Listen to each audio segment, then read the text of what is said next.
Magandang balita ito para sa Golden State Warriors. Jonathan Kuminga, babalik na mga idol. Ayon sa impormasyon galing kay Brett Segel, itong Golden State Warriors ay pababalikin na si Kuminga sa kanilang laban kontra Detroit Pistons. Pwede naman sana siyang bumalik sa kanilang mga road trip mga idol, pero mas pinili ng Golden State Warriors na siya'y pabalikin sa kanilang home games na mismo. Kahit papano makapagbibigay ng extra scoring, extra defense itong si Kuminga para sa Golden State Warriors. Ano kaya mga idol ang kakalabasan nito?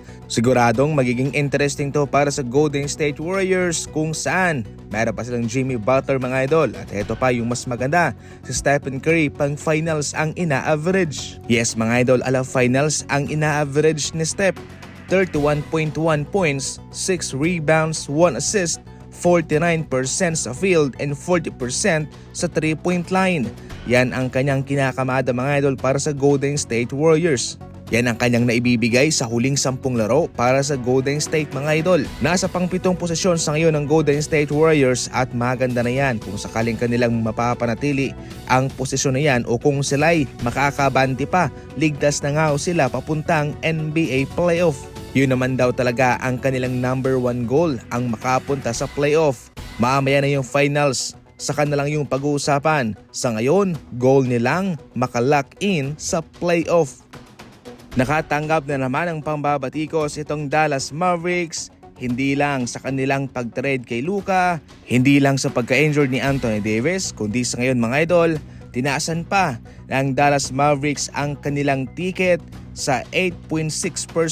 Napansin po ito mga idol ng kanilang season holding ticket fans o customer. Ibig sabihin yan, yung mga season holding ticket ay yung bumili na ng kanilang pangkabuang home games ticket mga idol. Bale magkakaroon na lamang yan ng renewal, hindi ka na bibili. Basta't magre-renew ka na, all set ka na sa buong season. At yan ho ang napansin ngayon ng kanilang mga fans. Tumaas pa yung presyo ng kanilang ticket. Since na-trade si Luka, na-injured si Anthony Davis. Ang Lakers naman naging pangalawang seed na.